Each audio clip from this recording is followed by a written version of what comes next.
Nor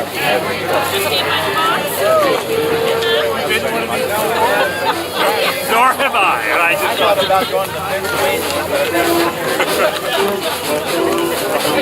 I was just up and out though, and I feel like I'm going this morning.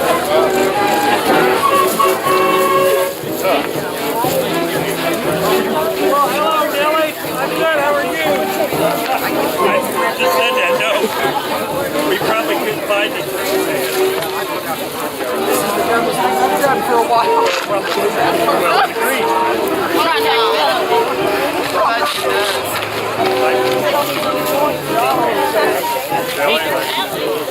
Last night, a kid told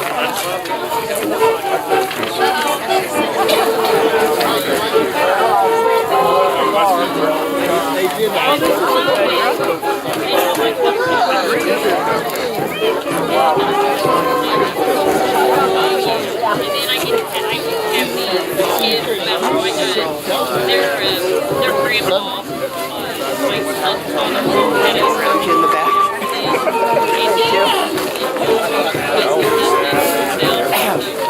oh, they do. I'm like you mentioned it.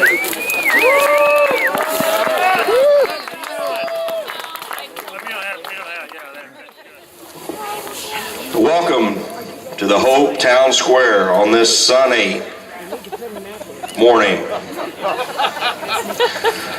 As your town manager, J.T. Doan, I'm honored to celebrate Groundhog's Day with you on this magnificent town square here in our surprising little town of Hope. I welcome Utopia wildlife. I welcome those that have been referred to as Grubby's groupies. And Grubby's groupies would be, to my right, better known as Doc, Dr. Greg Sweet, Woohoo! Michael Dean, Woohoo! Dave Miller, Woohoo! Chuck Baker, Woohoo! David Webster, Woohoo! and J.T. Doan. Thank you. Thank you. Specifically, I cordially welcome our guest of honor, Grubby, who I will point out that for 2017 had a prediction that was accurate and correct, in contrast to her buddy in Pennsylvania. I welcome the town of Hope, all the guests, residents, all here.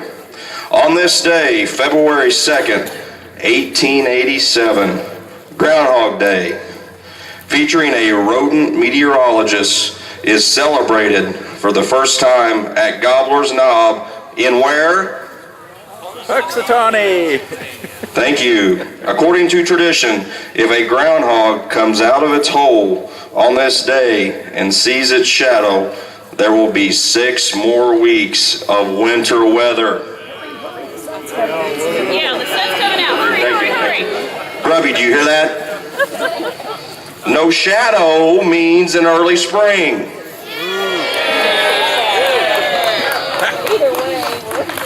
Groundhog Day has its roots in the ancient Christian, sorry, it's a little cold.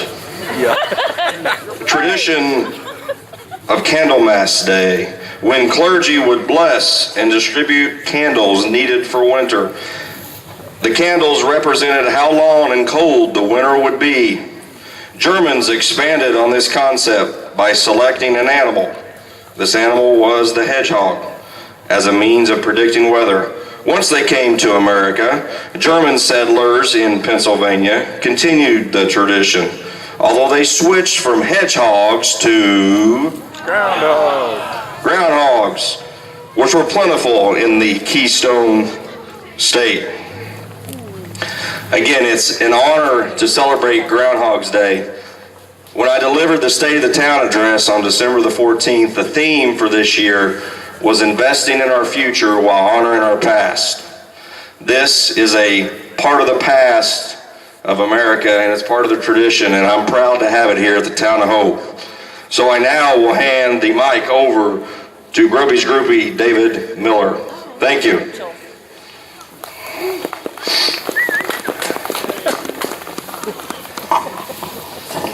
Good morning, thank you.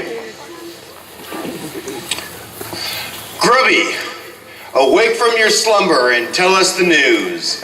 If your shadow you see, 6 more weeks of the blues. No shadow in sight, then all will rejoice. Spring will be soon, so tell us your choice.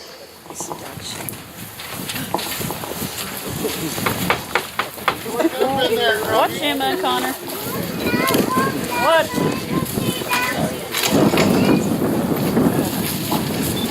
Uh-oh. Is Grubby gonna come out? There's Grubby. Ooh, there's Grubby. Like not wearing his hat. Yeah, Good morning. He doesn't have his hat on this year, does he? Well, we wouldn't be doing our duty at Oh, Utopia if we on. first didn't tell you a little bit about this creature. This is Grubby. Grubby is a groundhog. Grubby is actually a female. We could have come up with a better name, I guess, but seemed to fit. Grubby is a groundhog. There are many names for groundhogs. Some people call them whistle pigs. They're woodchucks. They're land beavers. And if you're a farmer, you may have some kind of name for Grubby that maybe is not fit for a public announcement. But this is Grubby. Grubby likes fields. He likes edges of fields for his burrows. He's in the Sciridae family. So when you look at Grubby in the face, what does he look like? Looks like a squirrel. He's a cousin of a squirrel. They have intricate burrows. They have really a residence in their burrow. They have a bathroom, they have a bedroom, they have a nesting room, and they'll have multiple entrances and exits to their burrow. And they're always very close to an entrance to their home. They're vegetarians. We feed Grubby romaine lettuce. She's a big fan of romaine lettuce. Predators. There are predators or natural predators like coyotes and foxes and eagles, but the biggest predator of these poor creatures, of course, is man. But they're not all bad. They do some very good things. Their burrows aerate the soil. Other animals take their burrows and they, like foxes and sometimes coyotes and raccoons, they also are great for pest control. So they provide homes for other people, other animals that control our pests. They hibernate from October to March, so you won't see these guys during that period of time until today when they come out to see if they see their shadow. They can live 8 years in captivity, about 6 years in the wild. They'll have 2 or 3 young, sometimes as much as 6. So this is Grubby. So you can say hey to Grubby. And now you can say bye to Grubby. Thank you. Come to Utopia on our first Saturdays. We've got some brochures we'll be handing out. We're going to get him out again. Yeah. Mr. Baker needs to say a few words first here. Hear ye, hear ye. Welcome to all as we beat back the winter doldrums and observe together the prognostic powers of Grubby, Hope's very own weather predicting, miracle marmot, woodchuck, and predictor of the coming of spring. We're Hope's groundhog groupies, and we'll endeavor to interpret Grubby's prediction for you. No, we're not going to the playground, honey. Why? Because we got to watch Grubby and see. Well, we better get Grubby out again here to make this official.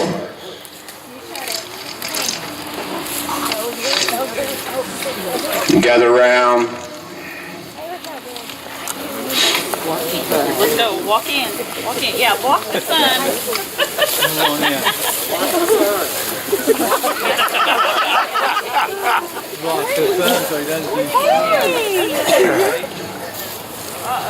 Gather around. Observe.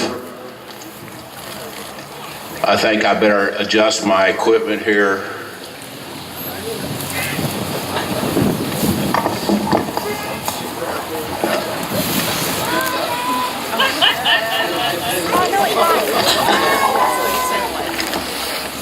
I believe the groundhog has spoken.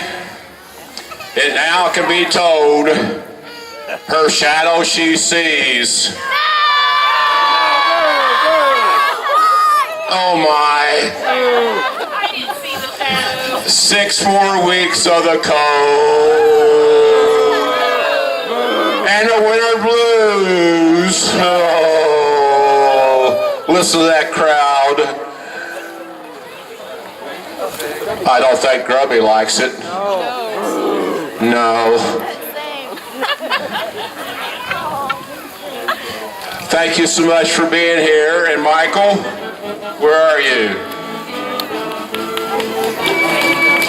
Thanks to all who have been here for this pause in our day.